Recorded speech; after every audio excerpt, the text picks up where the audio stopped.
नमस्कार, मैं मीरवन सिंह नेगी और आप देख रहे हैं केवी न्यूज़ खबर आपकी। केवी न्यूज़ खबर आपकी में आपका स्वागत है। हम तो जो चैनल चलाते हैं केवी न्यूज़ खबर आपकी कोटद्वार बाबर का ही चैनल है और हमारा जो चैनल है खेल, राजनीति, मनोरंजन एवं सामाजिक सरोकारों का चैनल है। हम लोग अक्सर कोशिश करते हैं, हम ये चाहते हैं कि हफ्ते में एक दिन आपको कुछ पॉजिटिव खबर दिखाएं, कुछ मनोरंजन की खबर दिखाएं। तो इसलिए हम आप सबसे कहना चाहते हैं कि अगर आपके आसपास पौड़ी गढ़वाल में कहीं भी आप रहते हैं कोटद्वार बाबर में और आपको लगता है कि कुछ अच्छा काम हुआ है तो आप कमेंट में हमें जरूर लिखें कि हमारे क्षेत्र में ये अच्छा काम हुआ है, इससे हमें बहुत सुविधा मिल रही है। तो निश्चित तौर पर हम उस खबर को जरूर दिखाएंगे। आपको लगता है कि आपके क्षेत्र में कोई ऐसी पर्सनैलिटी है, मतलब कोई ऐसा स्कॉलर है, किसी ने बहुत अच्छा काम किया है, बहुत अच्छी अचीवमेंट हासिल की है, चाहे पढ़ाई के क्षेत्र में हो, कला के क्षेत्र में हो, खेल के क्षेत्र में हो, तो आप जरूर हमें कमेंट में लिखें। हम उस शख्सियत से और भी लोगों से को रूबरू कराएंगे ताकि वो लोग भी उस शख्सियत से इंस्पायर हो सकें। तो फिलहाल खबर कोई भी अच्छी नहीं है। खबर आजकल में हम उत्तराखंड के कुछ खबरों पर नज़र डालेंगे और फिर हम आपको दिखाएंगे कोटद्वार में पूर्व सैनिकों ने जो प्रदर्शन किया है इसके क्या मायने हैं। मतलब कोटद्वार में समय समय पर प्रदर्शन होते रहते हैं, मतलब कोटद्वार के विकास कार्यों के लिए, कोटद्वार के जो लंबित पड़े कामों के लिए। लेकिन इसके बावजूद राजनीति कोटद्वार में इस तरह की है कि जब चुनाव होते हैं तो ये जितने भी प्रदर्शन करने वाले लोग होते हैं ये उस समय राजनीतिक दलों के मंचों में खड़े रहते हैं। ज़्यादातर मैंने ये देखा है और मुझे बहुत करीब से देखने का अनुभव है। तो इस पर भी हम बात करेंगे। पूर्व सैनिकों ने जोरदार प्रदर्शन किया। कोटद्वार में काम क्यों नहीं हो पा रहा है, क्यों मतलब कोटद्वार में इस तरह की राजनीति हो गई कि लोग चाहते तो है कि यहाँ पर सारे काम हो जाए, इसके लिए पूर्व सैनिकों, गैर राजनीतिक संगठन हो, लोग समय समय पर प्रदर्शन करते रहते हैं। चलिए फिर शुरुआत करते हैं एक खबर से जो राजस्थान से आई है, फिर आपको बताएंगे बाकी खबरें। और उत्तराखंड की राजनीति में हरक सिंह रावत चर्चा में है आजकल। पूर्व मुख्यमंत्री त्रिवेंद्र रावत जो वर्तमान में सांसद है वो भी चर्चा में है। निशंक जी भी चर्चा में हैं। योगेश डिमरी पर हुए हमले के बाद राजनीति गर्म है और निश्चित तौर पर लोकसभा चुनाव से पहले जो परिणाम आया तो स्थिति कुछ और थी और परिणाम आने के बाद जो स्थिति है वो पूरे देश में सिनेरियो लगभग चेंज हो रहा है और इस पर भी हम बात करेंगे। शुरुआत करेंगे राजस्थान से। चलिए फिर खबर आजकल देख रहे हैं आप। चलिए फिर खबरों की शुरुआत हम राजस्थान से कर रहे हैं और आप कहेंगे खबर जो है कोटद्वार बाबर की दिखाते हैं, पौड़ी गढ़वाल उत्तराखंड की दिखाते हैं, लेकिन राजस्थान की जो कद्दावर बीजेपी नेता पूर्व मुख्यमंत्री है वसुंधरा राजे सिंधिया, उन्होंने एक ऐसा बयान दिया है कि उस बयान से आप बहुत हद तक राजनीति को समझ सकते हैं। जो भी सूबे के मुख्यमंत्री हैं अलग अलग राज्यों में तो उनकी स्थिति को समझ सकते हैं। उन्होंने ये कहा है, वसुंधरा राजे सिंधिया ने, वैसे तो बहुत सारी कहावतें उत्तराखंड में भी प्रचलित हैं और लेकिन उन्होंने जो कहावत कही है वो आप सुनेंगे तो आपको बड़ा मतलब हंसी भी आएगी और मज़ा भी आएगा। तो वसुंधरा राजे सिंधिया ने राजस्थान के मुख्यमंत्री की मौजूदगी में कहा कि बहुत से लोग ऐसे हैं जिनको पीतल की लौंग मिल जाती है तो वो अपने को सर्राफा समझ लेते हैं। समझे बात? उन्होंने ये कहा, मुख्यमंत्री को लेकर उन्होंने ये कहा कि बहुत से ऐसे नेता हैं जिनको केंद्र की कृपा से बड़े बड़े पद मिल गए हैं और वो अपने को सर्राफा समझ लेते हैं और जो लोग पद देते हैं वो पद ले भी सकते हैं। तो उनका जो इशारा था वो राजस्थान के मुख्यमंत्री को लेकर था। केंद्र में 10 साल भारतीय जनता पार्टी की सरकार रही और 10 साल बीजेपी के लिए एक स्वर्णिम काल था। इस दौरान प्रधानमंत्री मोदी के नाम पर, बीजेपी के सिंबल के नाम पर कई बड़े बड़े नेताओं की नैया पार हो गई। अब जो लोग रह गए उनके लिए मुश्किलें चुनाव के परिणाम आने के बाद बढ़ रही है। उत्तराखंड में भी सियासत जारी है। कुछ समय पहले तक पुष्कर सिंह धामी जो केंद्र की पसंद है, जिस तरह वसुंधरा राजे ने भी बयान दिया, तो किसी की हैसियत नहीं थी कि उनके आगे या उनकी कोई बुराई कर सके। लेकिन जब समय बदलता है तो फिर अपने ही लोग उंगलियां उठाने लगते हैं। तो ये खबर सबसे पहले हम आपको दिखाएंगे। तो जो पत्रकार ऋषिकेश में योगेश डिमरी हैं उन पर हमला हुआ शराब माफिया के द्वारा। ऋषिकेश में इससे पहले भी पहाड़ी मूल के एक व्यक्ति सुरेंद्र सिंह नेगी को ऋषिकेश के जो विधायक हैं प्रेमचंद अग्रवाल ने सरेआम पीट दिया था और पुष्कर सिंह धामी जी सरकार ने या किसी मंत्री ने एक भी शब्द नहीं कहा इस कार्रवाई को लेकर। लेकिन अब ऐसा नहीं है, अब कुछ भी घटना हो रही है तो उस पर तरह तरह के बयान आ रहे हैं। सबसे पहले बात करते हैं त्रिवेंद्र सिंह रावत की। हरिद्वार में एक खुलेआम ज्वेलरी शोरूम में हुई डकैती और योगेश डिमरी पर हुए हमले के बाद पूर्व मुख्यमंत्री और वर्तमान में सांसद हैं जो त्रिवेंद्र सिंह रावत, उन्होंने कहा है कि उत्तराखंड की कानून व्यवस्था खराब है। उत्तर प्रदेश से गुंडे बदमाश आके उत्तराखंड की कानून व्यवस्था को खराब कर रहे हैं और जिस तरह से ज्वेलरी की दुकान में सरेआम लूटपाट हुई हरिद्वार में और जिस तरह योगेश डिमरी पर हमला हुआ तो उन्होंने इसको लेकर प्रदेश की अपनी ही सरकार पर सवाल उठाए।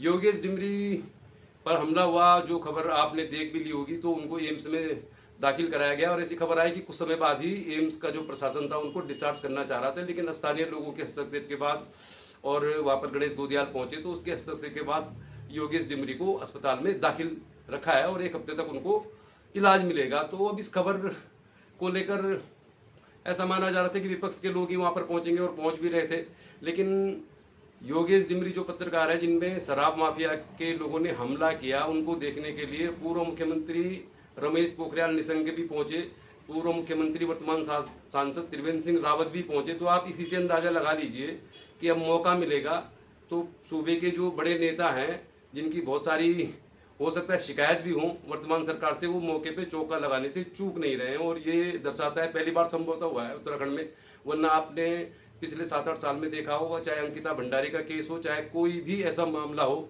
उसको लेकर सरकार के जो लोग हैं, संगठन के जो लोग हैं, वो हमेशा मौन ही रहे। अब योगेश डिमरी जो पत्रकार है जिनके ऊपर हमला हुआ, तो उसको लेकर अब सरकार के ही लोग इसकी निंदा कर रहे हैं। तो इसके मायने आप समझ सकते हैं, चुनाव परिणाम आने के बाद सिनेरियो धीरे धीरे चेंज हो रहा है और अब हर जगह लगभग यही स्थिति है। और हम तो यही चाहते हैं, अगर कोई भी पत्रकार है, चाहे छोटा है बड़ा है, तो अगर वो सही खबर दिखा रहा है तो उसको सपोर्ट कीजिए आप, क्योंकि वो जो घटना योगेश डिमरी के साथ हुई है, पत्रकार के साथ, वो किसी आम आदमी के साथ भी हो सकती है। अब ऋषिकेश देवभूमि है, हरिद्वार से देवभूमि स्टार्ट होती है। ऋषिकेश में शराब पूरी तरह से प्रतिबंधित है, रायवाला में ही शराब की दुकान है, लेकिन शायद अब इस बात की चर्चा करना बेमानी है कि कहाँ शराब बिकती है, कहाँ नहीं बिकती है। मुझे नहीं लगता कि उत्तराखंड में कोई ऐसी जगह होगी जहाँ पर इस तरह शराब नहीं बिकती होगी। तो योगेश डिमरी का मामला जो है तूल पकड़ता जा रहा है। अब इस पर सरकार को घेरने में सरकार के लोग ही आगे अब बात करते हैं डॉक्टर हर्ष सिंह रावत की। हमेशा ही चर्चा में रहने वाले डॉक्टर हर्ष सिंह रावत की, जो बहुत लंबे समय से ईडी जांच कर रही है, उनके अंदर बहुत सारी जांच एजेंसियां उनकी लगातार जांच कर रहे हैं। और परसों भी करीब 12 घंटे तक ईडी ने उनसे पूछताछ की। और सबसे बड़ी बात यह है कि ये सारी जो पूछताछ हो रही है, ये पाखरो जो वन क्षेत्र है उसको लेकर हुई कुछ गतिविधियां उनको लेकर हो रही है। और सबसे मजे की बात है कि 2017 से 22 के दौरान डॉक्टर हर्ष सिंह रावत वन मंत्री थे, उनके वन मंत्री रहने के दौरान जो काम हुए उसकी ही जांच हो रही है, और उस समय वो बीजेपी के ही वन मंत्री थे। तो न तो अब हर्ष सिंह रावत इस समय विधायक है, न कांग्रेस पार्टी की सत्ता है, उनकी जांच चल रही है। और उन्होंने जो बयान दिया है तो आपने वो देख लिया होगा, सुन लिया। उन्होंने ये कहा है कि अगर मैंने अपना मुंह खोल दिया तो उत्तराखंड क्या फिर देश की सत्ता भी हिल जाएगी। तो उनके कहने का मतलब यही है कि जब हर्ष सिंह रावत ने हरीश रावत की सरकार को गिराने की अगुवाई की, जिसमें बहुत सारे कांग्रेस पार्टी के विधायक जो इस समय बीजेपी में हैं वो शामिल थे, तो निश्चित तौर पर उनको बीजेपी के नेताओं ने भी कुछ मदद की होगी।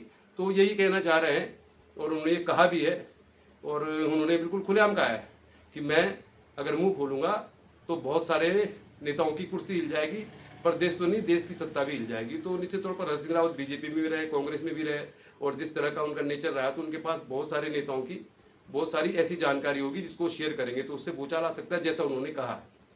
चलिए, ये तो उत्तराखंड की बात है। बहुत पहले अल्मोड़ा के सल्ट में खबर आई थी, एक 14 वर्षीय किशोरी के साथ किसी व्यक्ति ने रेप किया, और उस व्यक्ति पर यह आरोप है कि वो बीजेपी का संगठन का व्यक्ति है। ये बात पुरानी हो गई थी, लेकिन सबसे ताज़ा खबर आई है नैनीताल से।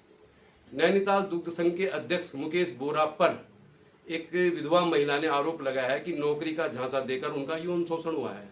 अब नैनीताल में विपक्ष को तो राजनीति करनी भी है और इस मुद्दे पर राजनीति होनी भी चाहिए, तो सड़कों पर उतर आए कांग्रेस पार्टी के कार्यकर्ता। और अब नैनीताल वाले मामले में जो मुकेश बोरा दुग्ध संघ के अध्यक्ष हैं, बीजेपी के नेता, उनके ऊपर मुकदमा दर्ज हो गया है। अब इसमें कब तक क्या कार्रवाई होगी उसको लेकर तो कह नहीं सकते, लेकिन देवभूमि से ये सब शर्मशार करने वाली खबरें हैं। और ये खबरें चाहे बीजेपी की हों या किसी भी पार्टी की हों, किसी आम नागरिक की भी हों, तो अच्छी नहीं है। उम्मीद करते हैं कि अपराधों पर नियंत्रण होगा और जिस उद्देश्य से उत्तराखंड बना था उस उद्देश्य पर काम होगा। चलिए बात करते हैं कोटद्वार की।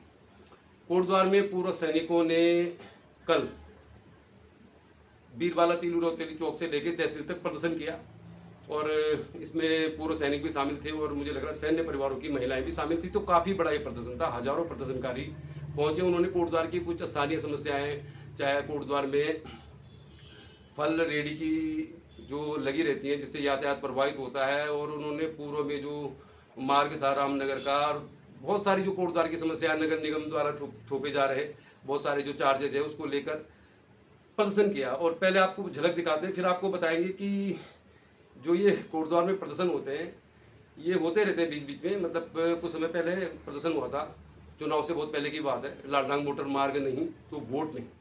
तो पूर्व सैनिक हों या गैर राजनीतिक संगठन हों, चाहे अन्य जो लोग हैं जो समय समय पर प्रदर्शन करते हैं, वो चुनाव के समय कहाँ चले जाते हैं, इस पर हम बात करेंगे। लेकिन पहले आप देखिए पूर्व सैनिकों का प्रदर्शन कोटद्वार में। ये बीरबाला तीरू रोतली चौक लाल बत्ती से लेके तहसील तक पहुंचा, इसकी एक झलक देखिए, फिर हम बात करेंगे कोटद्वार के लोग और कोटद्वार में खस्ता हाल होती जो सुविधाएं हैं उसमें क्या मुश्किलें हैं। मतलब इतने सारे प्रदर्शन भी हो रहे हैं, इसके बावजूद कुछ काम नहीं हो रहा है।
तो तो इससे पहले कि हम कोटद्वार की राजनीति, कोटद्वार में जो गैर राजनीतिक कहते हैं लोग अपने आप को, उनके बारे में बात करें या कोटद्वार में काम क्यों नहीं हो रहा। लालडांग मोटर मार्ग हो, कणवाचरम हो, मेडिकल कॉलेज हो, खस्ता हाल सड़कें हों, बहुत सारी अन्य समस्याएं हैं। मोटर नगर का एक ऐसा हज़ारों स्क्वायर फीट में बना गड्ढा जिससे बहुत सारी समस्याओं से निजात मिल जाती है, उन पर काम क्यों नहीं हो रहा, इस पर हम बात करेंगे। तो इससे पहले हम बात करेंगे ऋषिकेश में योगेश डिमरी को समर्थन देने के लिए पहुंचे ओम गोपाल रावत, पूर्व विधायक, और उन्होंने भी बड़ा मतलब ऐसा बयान दिया है जिस तरह महाराष्ट्र में चल रहा है जूता मारो अभियान। उन्होंने कहा है कि जिसने भी हमला किया है अगर दम है तो मेरे सामने आके आया। मतलब उन्होंने भी एक इस तरह का बयान दिया है कि जो अब ये दर्शाता है कि उत्तराखंड में हो या पूरे देश में हो, आर पार की राजनीति हो रही है। ओम गोपाल रावत वैसे भी बहुत तीखे बयानों के लिए जाने जाते हैं, तो उन्होंने भी जो बयान दिया है वो काफ़ी वायरल हो रहा है और उसका वीडियो भी काफ़ी लोग देख रहे हैं। उम्मीद करते हैं कि बहुत जल्दी स्वस्थ हो जाएंगे पत्रकार योगेश डिमरी, और पूर्व की तरह अपने क्षेत्र की, उत्तराखंड की समस्याओं को लेकर वो आगे भी काम करेंगे। जिस तरह से उनको समर्थन मिल रहा है इसका स्वागत करते हैं। मतलब जिस तरह से पूर्व मुख्यमंत्री रमेश पोखरियाल निशंक, वर्तमान सांसद पूर्व मुख्यमंत्री त्रिवेंद्र सिंह रावत भी उनको समर्थन देने पहुंचे, तो उत्तराखंड में मतलब ये 8-10 सालों में पहला मौका है कि जब किसी विषय पर पक्ष और विपक्ष दोनों ही लोगों ने किसी को समर्थन दिया है, चाहे वो राजनीति की हो। हम इसका स्वागत करते हैं। अब करते हैं कोटद्वार में पूर्व सैनिकों के जो कल रैली निकली उसकी बात करते हैं। दरअसल कोटद्वार एक ऐसा शहर है, छोटा सा शहर कोटद्वार, समस्याएं बेशुमार। पूर्व सैनिकों ने जब कल जो प्रदर्शन किया तो उसमें कुछ छोटी मोटी समस्याएं भी थी। जैसे कोटद्वार में गोखले मार्ग में अगर आप जाएंगे तो ये मार्ग कभी बंद हो जाता है, कभी खुल जाता है। कोटद्वार में सैकड़ों रेडी पटरी वाले लोग हैं, मतलब जो रेडी लगाते हैं, फड़ लगाते हैं, ई रिक्शा चलाते हैं। तो कोटद्वार में ऐसे जितने भी लोग हैं जो इस कारोबार से जुड़े हुए हैं, इनमें उत्तराखंड के लोगों की या कोटद्वार की लोगों की संख्या 5% भी नहीं है। मतलब जितनी भी फड़ की रेडियाँ लगती हैं, जितने फंड लगते हैं, रेडियाँ लगी थी, सब्जी फल की दुकानें हैं या ई रिक्शा चलाने वाले हैं, तो इनमें ज़्यादातर लोग उत्तर प्रदेश के ही हैं। और ये एक बहुत बड़ी समस्या बन जाती है कोटद्वार में जब आप गुजरते हैं खासतौर पर लाल बत्ती और गोखले मार्ग की ओर से, तो जगह जगह इस तरह की रेडियाँ खड़ी रहती हैं। अब समझने वाली बात यही है कि ये जो लोग हैं, अब ये लोग आए तो रोज़गार करने ही हैं, लेकिन कोटद्वार में जो भी व्यावसायिक गतिविधियाँ हैं उनमें पहला हक कोटद्वार के ही लोगों का होना चाहिए। ये बात तो हम भी समझते हैं, लेकिन कौन लोग इनको शय देता है। कोटद्वार में बहुत सारे दुकानदार हैं, व्यापारी हैं, जिनके आगे इस तरह की दुकानें लगी रहती है। संभवतः तो डेली उनको कुछ देते होंगे, तभी तो कोई दुकान लगाता होगा। और गोखले मार्ग को कभी खाली करा दिया जाता है, कभी बंद करा दिया जाता है। तो कोटद्वार में समस्याएं बेशुमार हैं, लेकिन हमारा मकसद सिर्फ यही है कि हम ये चाहते हैं कि कोई भी सरकार हो, काम होना चाहिए। हमारी प्राथमिकता है लालढांग मोटर मार्ग, क्योंकि जब तक लालढांग चिल्लरखाल मोटर मार्ग नहीं बनता तब तक कोटद्वार का कोई भविष्य नहीं है। और कोटद्वार में जो राजनीति होती है उसमें एक जातिवादी राजनीति भी शुरू हुई है, जिस वजह से कोटद्वार में चुनाव के समय जो माहौल होता है, 15 दिनों तक जो माहौल होता है बिल्कुल अलग किस्म का होता है। इसी संदर्भ में हम आपको बताएंगे कि ये पूर्व सैनिकों का जो संगठन है, ये 1 रैंक 1 पेंशन को लेकर भी काफ़ी मुखर रहा है। हमने बहुत बार इनका वीडियो आपको दिखाया है, लेकिन जब चुनाव का समय होता है, जब चुनाव के 15 दिन रहते हैं, तो वो तमाम लोग जो गैर राजनीतिक बताते हैं अपने आप को, चाहे वो पूर्व सैनिक ही क्यों ना हो, तो ये ज़्यादातर जो लोग होते हैं इनमें से ये लोग किसी न किसी पार्टी के मंच पे खड़े रहते हैं। तो हम तो एक साधारण सा सुझाव देना चाहते हैं, क्योंकि पूर्व सैनिक हमारी शान है, हमारी पहचान है, और विषम परिस्थितियों में रहकर इन्होंने देश की सेवा की। और कश्मीर, जम्मू, लद्दाख जैसे मतलब दुर्गम पहाड़ी क्षेत्रों में बिना खाए पिए, बर्फ़ में, कभी गर्मी में, कभी नदी में, कभी नाले में, कारगिल वार के दौरान भी देश की सेवा की। और पूरा देश उत्तराखंड के सैनिकों को सैल्यूट करता है, हम भी सैल्यूट करते हैं। लेकिन हम एक बात जरूर कहना चाहते हैं पूर्व सैनिक संगठनों और गैर राजनीतिक संगठन से, कि कुछ समय पहले लालढांग मोटर मार्ग को लेकर चिल्लरखाल से इन्होंने एक रैली निकाली थी। हमने उस वीडियो को डाला था, लगातार हम दिखाते हैं पूर्व सैनिकों का, और तहसील तक ये प्रदर्शन हुआ था, काफ़ी जोरदार था। और उसमें एक स्लोगन दिया गया था कि लालढांग मोटर मार्ग नहीं तो वोट नहीं। और अब ये स्लोगन दिया जा रहा है कि पूर्व सैनिकों ने ठाना है कोटद्वार को बचाना है। तो हम तो ये कहते हैं कि अगर आप पूरे समय सक्रिय रहते हैं, तो जब चुनाव आते हैं तो उस समय भी आपको इस तरह का ही स्लोगन देना चाहिए। और बहुत आसान तरीका है, अगर वाकई आप सरकार पे दबाव बनाना चाहते हैं, तो मैं तो एक बड़ा आसान सा आपको सुझाव दे रहा हूँ कि जब चुनाव होते हैं, अगर पूर्व सैनिक ठान लें, क्योंकि कोटद्वार में पूर्व सैनिक परिवारों की संख्या बहुत ज़्यादा है, कि निकाय चुनाव का हम बहिष्कार करेंगे, हम निकाय चुनाव में वोट नहीं देंगे जब तक मोटर नगर का जो गड्ढा है इस पर काम शुरू नहीं होता। तब तो सरकार आपके दर में आएगी, आपके घर पे आएगी, आपकी बात भी सुनेगी। इसी तरह 2027 के विधानसभा चुनाव में अगर ये जो पूर्व सैनिक गैर राजनीतिक लोग हैं, जो बताते हैं अपने आप को गैर राजनीतिक, पूर्व सैनिक भी हैं, इनमें बहुत बड़ी संख्या में हजारों लोग हैं, ठीक है, आप इस तरह का स्लोगन दीजिए कि 2027 के चुनाव से पहले अगर लालढांग मोटर मार्ग का काम शुरू नहीं हुआ तो हम वोट नहीं देंगे। और बाकायदा अगर आप इस तरह का कुछ आह्वान करेंगे तो सरकार आपके घर पे आएगी, वरना इस तरह के प्रदर्शन होते रहते हैं। और जिस तरह की सरकारें पूर्व में चल रही थी, प्रधानमंत्री मोदी के नाम पे और बीजेपी के सिंबल पे हर कोई चुनाव जीत ही रहा था, तो इस तरह के प्रदर्शनों को पूर्व में इग्नोर किया गया। लेकिन वर्तमान जो परिस्थितियाँ, उम्मीद करते हैं कि इस तरह के प्रदर्शन का सरकार पर भी असर होगा। कोटद्वार, छोटा सा शहर कोटद्वार, इसमें है समस्याएँ बेशुमार, और हम उम्मीद करते हैं कि समय बदलेगा, लोग आवाज़ उठाएंगे तो सरकार भी काम करेगी। क्योंकि नेताओं को जनता ही चुनती है, तो अब हम किसी नेता को इसलिए अपने चैनल में कभी दोष नहीं देते, न किसी विधायक, किसी मंत्री का नाम लेते, क्योंकि नेता हम ही बनाते हैं, विधायक भी हम चुनते हैं, मंत्री भी वही बनते हैं।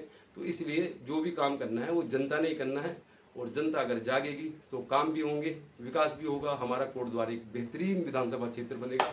चलिए, मेरे एक दर्शक ने कहा था यार वीडियो बहुत लंबा डालते हो आप, थोड़ा छोटा डाला करो, तो मैं तो यही चाहता था छोटे ही वीडियो बने। तो ठीक है, फिर आज की मुलाकात बस इतनी, कल मिलेंगे किसी और खबर के साथ। देखते रहिए केबी न्यूज़, खबर आपकी, और चैनल को सब्सक्राइब करें, शेयर करें, कमेंट भी करें। धन्यवाद।